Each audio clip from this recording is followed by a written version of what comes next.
പാതി ജീവിതം സ്നേഹം തിരഞ്ഞും ബാക്കി ജീവിതം സ്നേഹിച്ചതോർത്ത് കരഞ്ഞും തീർന്നു പോകും ചിലർക്ക്.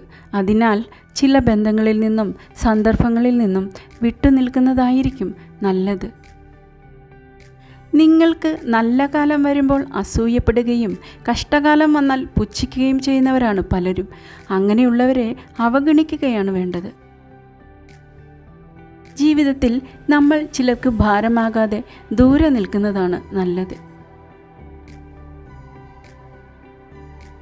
അഴിഞ്ഞു വീഴുന്നതുവരെ ചില മുഖംമൂടികളെ നമ്മൾ മുഖം എന്നേ കരുതി പോകും.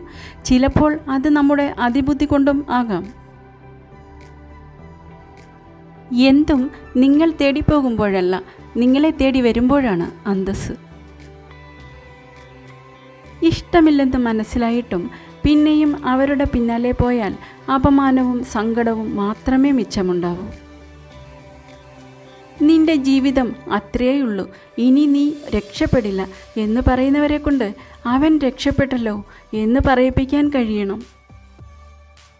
നിങ്ങളുടെ മൗനം അവരെ ബാധിക്കുന്നില്ല എങ്കിൽ അവർക്ക് നിങ്ങളോട് ആത്മാർത്ഥതയില്ല.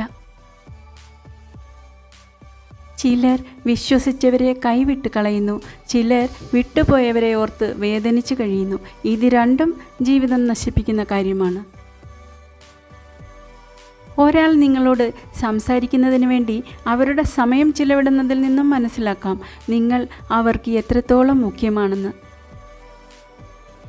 നിങ്ങളുടെ കഴിവുകളെപ്പറ്റി താഴ്ത്തി പറയുകയും നിങ്ങളുടെ ശത്രുവിനെപ്പറ്റി നിങ്ങളോട് പുകഴ്ത്തി പറഞ്ഞ് മാനസികമായി നിങ്ങളെ തളർത്തുകയും ചെയ്യുന്ന ആളുകൾ നിങ്ങളോട് കടുത്ത അസൂയയുള്ളവരായിരിക്കും.